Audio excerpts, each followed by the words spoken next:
Bonsoir à tous, soyez les bienvenus dans cette nouvelle édition de la soirée dont elles sont les faits marquants. Le chef de l'État a présidé ce matin la 11e séance du Conseil des ministres. Le président Guelleh a par ailleurs parrainé l'ouverture de la 17e Assemblée générale des comités nationaux olympiques.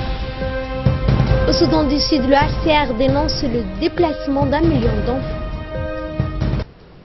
On vous le disait dans le titre, sous la présidence du chef de l'État, du chef de gouvernement, s'est tenue ce matin la 11e séance du Conseil des ministres où 8 points ont été examinés. La première question a porté sur l'installation d'un centre de données informatiques dénommé Smart Africa, et c'est pour promouvoir l'émergement d'un contenu local d'Internet, réduire son coût d'utilisation et améliorer la sécurité des données. Le quota part des Djibouti dans ce projet s'élève à quelques 50 000 $. Le contenu de ce projet a été explicité par le ministre de la Communication. La deuxième question examinée a porté sur un projet de loi modifiant le code de commerce, puis un projet de loi sur la modification du code général des impôts a été discuté. Écoutons le porte-parole du gouvernement, M. Mohamed Ali Youssouf. Bismillah ar-Rahman ar-Rahim, sous la présidence du chef de l'État, Son Excellence M. Ismaël Omar Guelleh, le Conseil des ministres a tenu sa 11e séance en ce mardi 9 mai 2017. Était inscrit à l'ordre du jour une communication sur le projet Smart Africa, 2 projets de loi et 4 projets de décret. La première question concerne une communication présentée par le ministre de la Communication sur ce projet Smart Africa. Djibouti, en adhérant à ce projet, a été chargé de développer l'infrastructure et les capacités de stockage et de traitement des données en Afrique. Il s'agit de mettre en place des cadres juridiques et réglementaires adéquats pour attirer des investissements dans les infrastructures de centres de données africains résilients, sécurisés et évolutifs. L'objectif étant de maintenir le trafic local ou africain, de promouvoir l'hébergement de contenu local, de développer l'écosystème local de l'Internet, de réduire les coûts d'utilisation d'Internet pour le contenu local et d'améliorer la sécurité des données. Djibouti s'est en outre acquitté de sa contribution annuelle dès le mois de février 2017 à hauteur de 50 000 $. La deuxième question est relative à un projet de loi modifiant et complétant le code de commerce. Ce projet de loi a un double objectif.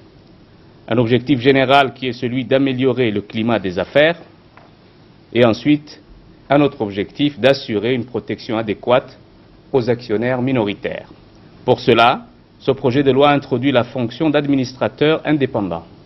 Un actionnaire représentant moins de 5% du capital, une personnalité choisie pour ses compétences, sera donc mis en place. Ce projet complète le droit des sociétés dans les dispositions sur le conflit d'intérêts dont les dirigeants de la société peuvent se rendre coupables. Le projet de loi donne donc aux actionnaires minoritaires la possibilité de convoquer les assemblées des actionnaires et d'avoir un accès plus large aux documents comptables et financiers de la société. La troisième question concerne un projet de loi portant modification du Code général des impôts. Faisant suite aux assises nationales de la fiscalité du mois de juin 2015, il est crucial pour Djibouti de s'inscrire dans la dynamique de ces assises.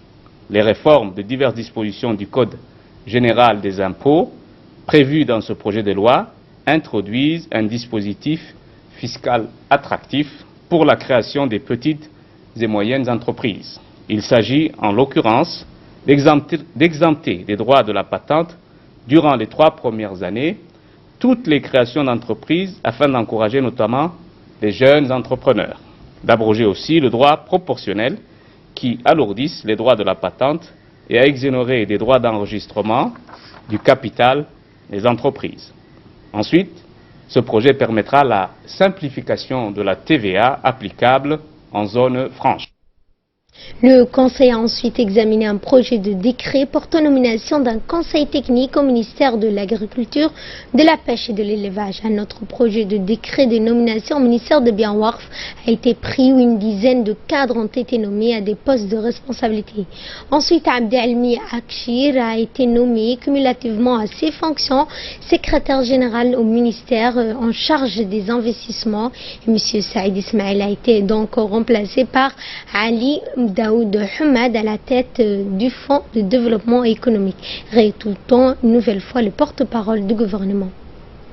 La quatrième question concerne un projet de décret portant nomination d'une conseillère technique du ministre de l'Agriculture.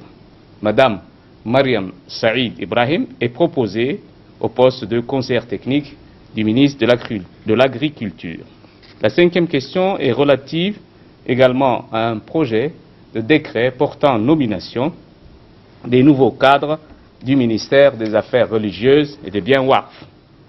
Monsieur Mohamed Sultan, directeur général de l'Office djiboutien des droits des auteurs, est nommé secrétaire général du ministère des Affaires musulmanes, de la culture et des biens Waqf en remplacement de M. Mohamed Hussein Douali, qui est appelé à d'autres fonctions. M. Oukir Qaourah Fattah est nommé secrétaire exécutif du Haut Conseil islamique en remplacement de M. Abdessalam Farah Magarre, appelé à d'autres fonctions. M. Ilmi Nour Jama est nommé directeur général du Diwan des biens Waqf en remplacement de M. Bachir Bilegele, appelé à d'autres fonctions. M. Suleiman Hussein Moussa est nommé directeur général du Diwan de la Zakat en remplacement de M. Ilmi Nour Jama, appelé à d'autres fonctions. M.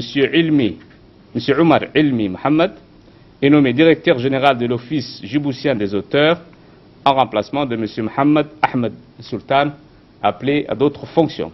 M. Douali Hassan Ahmed est nommé directeur de la culture en remplacement de M. Ousmane Bouhoudoua, appelé à d'autres fonctions. M. Abdurrahman Mohamed Hamid est nommé directeur des bureaux régionaux en remplacement de M. Oukir Qaourah Fattah, appelé à d'autres fonctions. Mme Nabiha Moumi Waberi est nommée directrice de l'Institut djiboutien des arts en remplacement de M. Mohamed Hussein, appelé à d'autres fonctions. M. Mohamed Hussein Douali est nommé conseiller technique du ministre chargé des affaires culturelles. M. Abdessalam Farah Magarre est nommé conseiller du ministre en charge du patrimoine religieux. M. Bachir Bile Gele est nommé conseiller technique du ministre en charge des affaires musulmanes. Et M. Ousmane Bouhoudoua est nommé conseiller du ministre en charge du patrimoine culturel. M. Bachir Hussein Warsama est nommé conseiller du ministre en charge de la communication. Et M. Samir Rejam Aguesod est nommé conseiller du ministre en charge des affaires des mosquées. La sixième question concerne donc un projet de décret portant toujours nomination. M. Abdi Elmi Ashkir, conseiller du président de la République, est nommé cumulativement à ses fonctions actuelles secrétaire général du ministère auprès de la présidence chargé des investissements. La septième question porte également sur un projet de décret portant nomination. M. Saïd Ismail Hassan, actuel directeur général du Fonds de développement économique de Djibouti, est nommé conseiller technique du ministre du Budget. La huitième question concerne un projet de décret portant nomination. M. Ali Daoud Hamed est proposé à la nomination au poste de directeur général du Fonds de développement économique. Nous vous l'annoncions en début de journal, l'ouverture des assises des comités nationaux olympiques africains. Le président de la République Ismaël Omar Guelleh a parrainé ce matin au Kempinski Palace Hotel l'ouverture de la 17e Assemblée générale de l'Association des comités nationaux olympiques africains ou l'ACNOA. Ces assises qui rassemblent quelques 250 délégués responsables du mouvement olympique de 54 pays africains se dérouleront jusqu'au 11 mai prochain. Le président de la République Ismaël Omar Guelleh et son épouse, la première dame du pays, Mme Khadra Mahmoud Haïd, ont honoré de leur présence la cérémonie d'ouverture de cet événement sportif. Ils ont été accueillis à leur arrivée sur le lieu de la conférence au Kempinski Palace Hotel par le secrétaire d'État à la jeunesse et au sport, Hassan Mohamed Kamil, le Premier ministre par intérim, président de l'Assemblée nationale ainsi que l'ensemble des membres du gouvernement.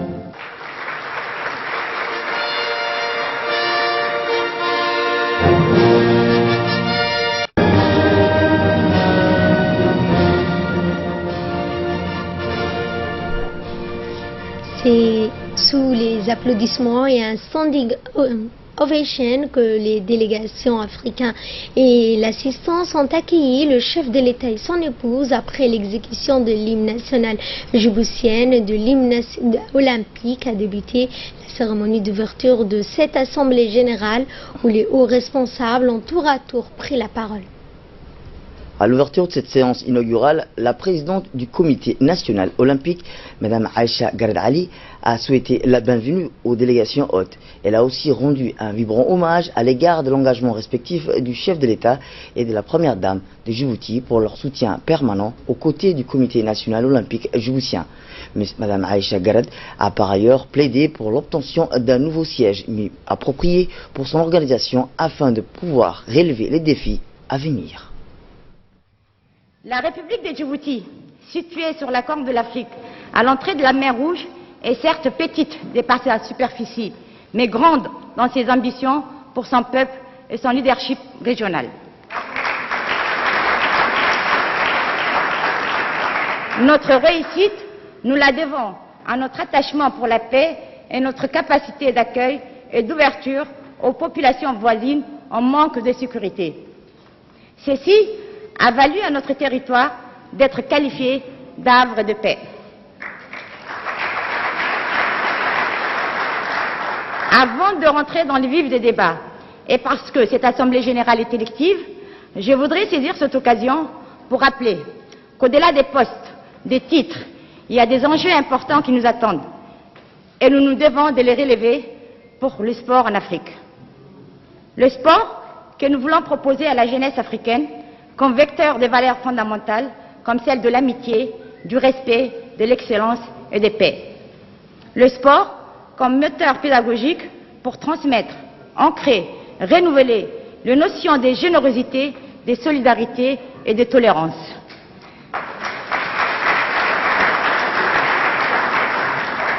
Ce sont des valeurs africaines, ce sont des valeurs olympiques, ce sont des valeurs universelles. Et ce sont des notions qu'il nous faut sans cesse entretenir et renforcer. Ainsi, les comités nationaux olympiques d'Afrique ont un rôle actif dans cet enseignement. Et l'ACNOA, qui nous rassemble et nous coordonne, fera de cet objectif une réalité.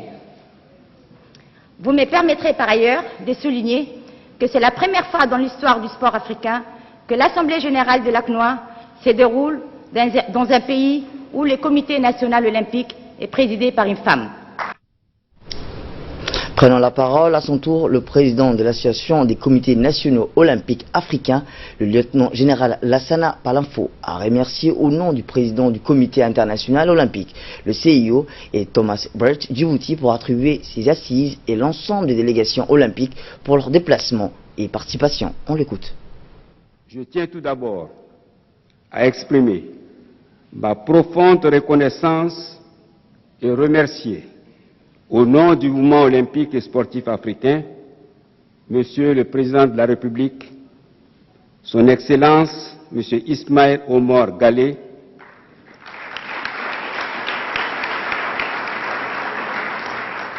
de nous faire l'honneur de sa présence ici ce matin. Sa présence parmi nous est un témoignage de son profond attachement au développement du sport et l'épanouissement de la jeunesse à Djibouti et son engagement en faveur du mouvement olympique sportif africain. D'autre part, qu'il me soit permis de saluer fraternellement le Dr Thomas Bach, président du CIO, qui nous rejoindra en milieu d'après-midi, d'avoir bien voulu rehausser de sa présence les travaux de notre Assemblée générale, malgré un agenda très chargé. Cela nous gratifie énormément et je tiens à la remercier très sincèrement et lui exprimer ma profonde gratitude. Sa présence parmi nous réaffirme son soutien permanent et immense intérêt qu'il a de tout temps fait montre à l'endroit de notre continent africain. J'aimerais également souhaiter une chaleureuse bienvenue à tous les membres de la famille du mouvement olympique et sportif continental et international, ainsi qu'à nos distingués invités et partenaires qui ont bien voulu nous honorer de leur présence. C'est avec un grand plaisir et beaucoup d'enthousiasme que nous nous retrouvons ici, à Djibouti, pour la première fois à l'occasion de nos réunions statutaires. Par ailleurs, je tiens à remercier très sincèrement les autorités djiboutiennes et ma collègue et amie Madame Aïcha Garang, ainsi que toute son entreprenante équipe du comité olympique, où je constate, comme je lui disais en plaisantant, que la parité n'était pas respectée. Pour une fois, il y a plus de dames que d'hommes. De très chaleureux accueil et hospitalité à Djibouti. De son côté, le secrétaire d'État à la jeunesse et au sport, Hassan Mohamed Kamil, s'est dit honoré d'accueillir un tel événement. Le ministre a aussi souligné l'engagement du chef de l'État dans toutes les causes significatives dans notre pays. Il a notamment cité son apport en faveur du retour de la paix en Somalie voisin ou encore dans l'assistance humanitaire fournie aux réfugiés ayant fui les affres de la guerre au Yémen, de même que son attachement aux valeurs universelles de solidarité et de tolérance envers tous. Merci, Monsieur le Président. Et c'est tout à votre honneur. Votre présence parmi nous ce matin me donne en ce moment précis où la République de Djibouti accueille la flamme olympique, symbole de paix, d'amour et de partage. L'opportunité de saluer en vous un panafricaniste convaincu, l'artisan et le garant de la paix et l'un des dirigeants les plus impliqués dans le règlement des conflits en Afrique, et notamment dans notre sous-région, malheureusement la plus touchée par ces fléaux. Pour tous vos efforts consentis inlassablement à la tête de notre pays, il convient que nous vous rendions hommage, Monsieur le Président. Nous sommes en train de vivre, en cette journée du 9 mai 2017, un événement historique, un événement majeur et sans nul doute déterminant et décisif pour le sport national et africain. La République de Djibouti a en effet l'honneur et le privilège d'accueillir aujourd'hui la 17e session de l'Assemblée générale de l'Association des comités nationaux olympiques d'Afrique, la prestigieuse ACNOA. L'accueil de cette Assemblée générale est de bon augure et précurseur d'un avenir meilleur, puisque depuis quelques années, notre terre d'accueil, d'échange et de rencontres a fait doucement mais sûrement des grandes avancées et s'imposer sur la scène internationale. Si aujourd'hui nous accueillons des dirigeants et des délégations représentant l'ensemble des pays du continent africain réunis ici dans cette salle, c'est grâce à la détermination de la présidente du CNOD. Permettez-moi à cette occasion d'adresser mes félicitations les plus chaleureuses à l'égard de Madame la Présidente du Comité national olympique djiboutien, la dynamique et la charismatique Aïcha Ali Garad, pour avoir permis un tel événement. À vous tous, chers frères et sœurs, je voudrais vous dire, soyez les bienvenus en République de Djibouti, terre d'échange et de rencontres par excellence. Monsieur le Président, Mesdames et Messieurs les dirigeants du Comité olympique africain, vous savez, votre passion du sport, je la partage. Elle fait partie de mon quotidien et de mon passé. Pourquoi le sport est si important dans notre pays? Parce que tout simplement, le sport est un vecteur de paix et de cohésion sociale. Le gouvernement est pleinement engagé dans le développement du sport national et nous comptons, avec l'appui du CIO, bien entendu, d'œuvrer encore plus pour son rayonnement sur le plan international. Et puis, dans un discours éloquent prononcé à cette occasion, le président de la République, son Excellence Ismaël Marguerite, n'a pas manqué de souligner l'importance capitale que revêt l'esprit olympique qui véhicule des valeurs essentielles, des compétitions positives et des coexistences pacifiques entre les nations du monde. Écoutons le chef de l'État. Mesdames et messieurs, distingués invités, salam alaikum wa rahmatullah. Permettez-moi dans un premier temps de vous souhaiter la bienvenue à Djibouti, en cette année toute particulière où nous nous apprêtons à célébrer le 40e anniversaire de notre indépendance. Permettez-moi également de remercier le président du Comité international olympique, M. Thomas Bach, et le président de l'Association des comités nationaux d'Afrique, M. Lassana Palinfo, pour avoir honoré de leur présence cette cérémonie de clôture des travaux de l'Assemblée générale élective de l'Association des comités nationaux olympiques d'Afrique, ACNOA, à Djibouti. C'est pour nous, Djiboutiennes et Djiboutiens, un honneur et un privilège de recevoir dans notre pays les représentants du mouvement olympique, celui dont le fondateur du Comité international olympique et rénovateur des Jeux olympiques modernes, Pierre de Coubertin, a bien voulu citer dans son livre « L'histoire universelle » que le mouvement olympique est le plus grand mouvement du monde, composé de volontaires de toute politique, de toute obédience politique et religieuse, et qui constitue une ressource stratégique pour le développement du sport et de l'olympisme dans le monde, dans la résonance des valeurs d'amitié, d'excellence et de respect. Le mouvement olympique est porteur d'un message d'espoir dans le monde. Sa devise est de promouvoir à travers le sport le rapprochement et la compréhension entre les peuples, malgré leurs différences de couleur, d'appartenance ethnique, de genre ou d'opinion politique ou idéologique. C'est avec et par le sport que nous apprenons le vivre ensemble, le respect de l'autre, et que nous développons les valeurs indéfectibles de l'amitié, de l'échange, et se tisseront les liens durables entre coéquipiers et rivaux. Le sport est une école d'enseignement des valeurs fondamentales et des règles de jeu que les jeunes s'accordent à apprendre et à respecter, sans discrimination aucune, d'aucune sorte, et dans un esprit de tolérance, d'amitié et de fair play. Le chef de l'État a également rappelé son adhésion aux valeurs que véhicule l'olympisme. Réécoutons ensemble le chef de l'État.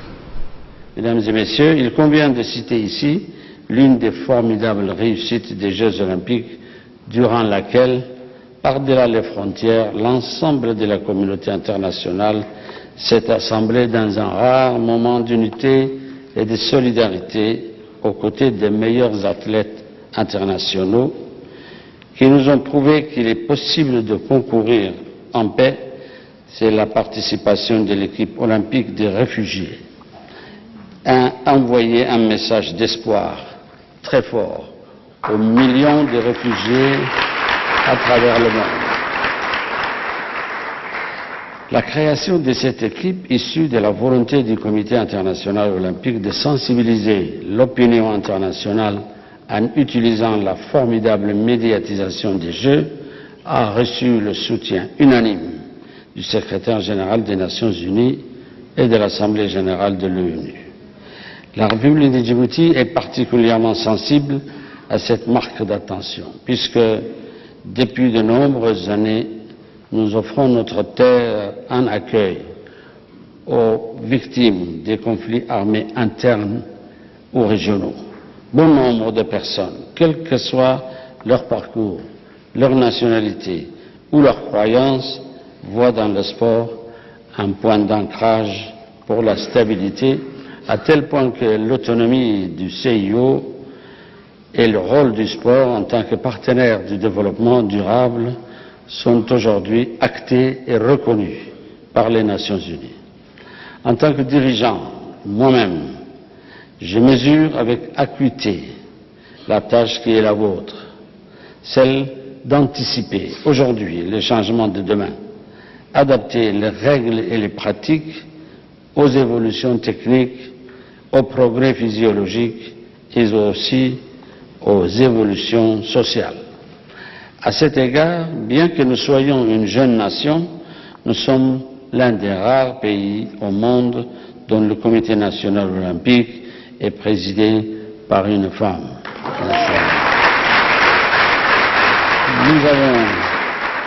Nous avons donc su devancer Monsieur le Président du CIO dans son agenda 2020 avant la lettre. Et je dois dire que je suis fier de voir les femmes djiboutiennes accéder encore à des postes de responsabilité dans tous les domaines au sein de notre société. Ainsi, permettez-vous de réitérer mes encouragements les plus sincères à l'endroit de Mme Fardoussa Moussa pour sa candidature à de grandes responsabilités dans votre institution. Si notre gouvernement déploie des efforts considérables pour promouvoir l'éducation physique et le sport, c'est dans le secteur économique que notre République entreprend sa plus grande mutation. De nombreuses réformes ont été engagées et des investissements réalisés pour doter notre pays de fondations économiques solides. Comme je le disais il y a un instant, anticiper aujourd'hui les changements de demain et adapter les règles et les pratiques aux évolutions techniques dans lesquelles les entreprises pourront évoluer et concourir. Mesdames et Messieurs, en guise de conclusion, j'aimerais saisir cette occasion afin de pointer du doigt sur l'impérieuse nécessité de combattre certaines dérives auxquelles le sport est constamment confronté de nos jours, telles que la tricherie, la violence, le racisme, le dopage et la corruption. Ces pratiques provoquées par la recherche de performance et surtout par le profond désir de dépasser l'adversaire sont réputées non conformes aux valeurs fondamentales et à l'éthique du sport et doivent interpeller notre conscience et notre vigilance. Chaque dirigeant, me paraît-il, doit s'engager à respecter les principes d'égalité, d'équité et du fair play au sport et veiller à proscrire tout comportement contraire à l'éthique et à la morale sportive. Pour toutes ces raisons, je vous invite à mettre en œuvre les moyens pour assurer à l'Afrique un rôle prépondérant au niveau du sport mondial en participant activement au débat et en formulant des propositions aussi concrètes que productives. Chers athlètes, votre engagement à travers le sport et l'olympisme apportera, j'en suis convaincu, une contribution précieuse à l'unité et à la solidarité dans notre continent. Il ne me reste plus qu'à vous souhaiter, mesdames et messieurs, de fructueuses délibérations et je vous en remercie. Au cours de cette cérémonie inaugurale, des présents honorifiques ont été offerts au chef de l'État et à la Première Dame par le président de l'Association des comités nationaux africains. Le général Lansana Palinfo a indiqué que ces distinctions sont discernées par son organisation en guise de remerciement à l'égard du président Guélé et de la Première Dame du pays pour leurs contributions respectives à la promotion de la politique du genre, l'équité et l'égalité des chances offertes aux femmes.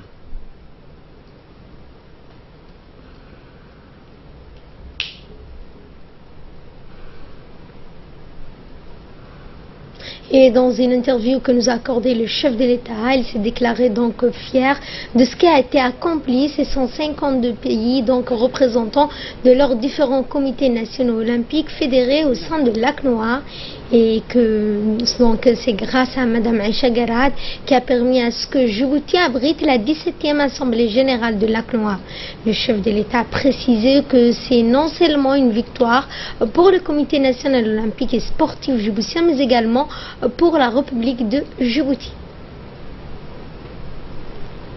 Et dans le cadre d'une visite officielle de 3 jours dans la République de Djibouti, le président du Zanzibar, Ali Mohamed Shein, accompagné d'une large délégation, accompagné notamment du ministre des Affaires étrangères, ministre du Commerce et de l'Industrie, celui des infrastructures, du transport, de la communication et des officiels, se sont rendus ce matin au lac Assal et au port de Goubet.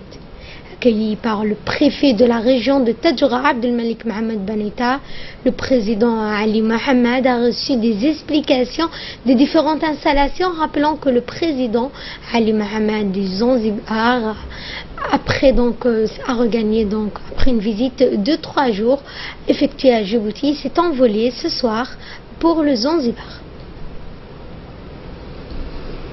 Pour avoir permis à cette haute personnalité de nous rendre visite ici. Une mission de 40 compagnies japonaises séjourne à Djibouti et va rester jusqu'au 11 mai. La tenue de cette mission à Djibouti a été organisée par le ministre de la Présidence chargé des investissements. Hier soir, une réception a été organisée au l'honneur de la délégation japonaise au Sheraton Hotel. La délégation aura des rencontres avec les autorités djiboutiennes et les représentants du secteur privé djiboutien pour promouvoir les opportunités économiques et financières de notre pays. Et aussi, elle va effectuer un plaidoyer structure des secteurs prioritaires en incluant des échanges multiples et variés avec le secteur privé de notre pays. La venue de la mission japonaise des 40 compagnies japonaises se déroule au moment où Djibouti va célébrer le 40e anniversaire de notre pays. Le ministre à la présidence chargée des investissements, M. Ali Gueye Aboubakar, a participé à la cérémonie de réception au l'honneur de la mission des 40 compagnies japonaises avec la participation de l'ambassadeur de Djibouti au Japon, M. Ahmed Harita, et l'ambassadeur du Japon à Djibouti et du président de la Chambre de commerce de Djibouti, M. Youssouf Dewale. Délégation. D'abord, je félicite Monsieur le ministre des Investissements, M. Ali Gueye, son Excellence ambassadeur Harita au Japon, et la Chambre de commerce de son président, M. Youssouf, pour la réalisation de cette venue de la mission économique du Japon. Également dans l'actualité, clôture d'une formation de 5 jours sur la gestion du temps de travail afin d'anticiper et de planifier des activités en se concertant sur l'essentiel pour mettre en place une organisation personnelle efficace au quotidien, utiliser avec pertinence les outils de communication et d'organisation, rappelant que les méthodes, outils de la gestion du temps sont nécessaires pour permettre de mieux anticiper et s'organiser au quotidien.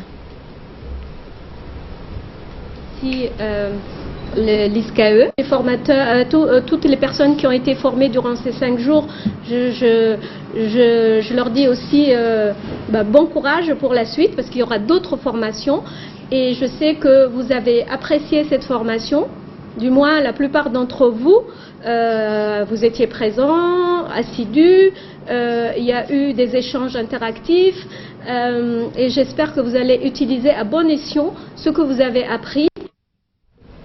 Écoutons à présent la ministre de la Femme et de la Famille. Ces formations ont été dispensées bien sûr pour renforcer vos compétences et vous faciliter les responsabilités, vous aider dans les responsabilités qu'on va vous confier. Maintenant, le sujet qui a été choisi en premier lieu, ce n'est pas un sujet anodin. Gérer son temps et fixer ses priorités, c'est quelque chose que je n'arrête pas de marteler depuis bientôt 1 an. Dans quelques jours, cela me fera 1 an que je suis à la tête de ce ministère. Donc, j'espère de tout cœur que les 5 jours de formation dont vous avez bénéficié vont vous être utiles et que ça va se traduire dans les actes et je le verrai à travers le travail qui vous sera confié. La 4e session ordinaire du Parlement panafricain est ouverte hier à Midrand, en Johannesburg, en Afrique du Sud. Le ministre de la Défense, en charge des relations avec le Parlement, M. Ali Hassan Badon, était accompagné des parlementaires siégeant pour le compte de notre pays au sein du Parlement africain. Comprend entre autres de Mme Safia El Medjibril, de Mme Hassan Ahmed Blil, de M. Abdallah Barkhat Ibrahim, de M. Mohamed Ali Foulier, ainsi que M. Abdou Sikiye Diriye, promouvoir les principes des droits de l'homme et de la démocratie en Afrique, d'encourager la bonne gouvernance, la transparence et la responsabilité des États membres et enfin de familiariser les peuples africains avec les objectifs et la politique visant l'intégration du continent africain dans le cadre de la création d'une Union africaine.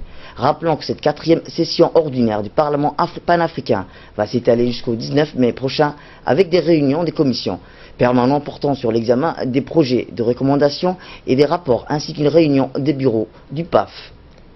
Et en retour à Djibouti, en marge de la conférence sur l'enseignement supérieur, la recherche dans les pays d'Afrique de l'Est et de l'océan Indien, le ministère de l'enseignement supérieur a organisé au Kempinski Palace jeudi après-midi une réunion avec les secrétaires généraux de la Commission nationale de 13 pays de l'Afrique de l'Est et de l'océan Indien. L'objectif était donc d'examiner les progrès réalisés depuis la conférence en Tanzanie.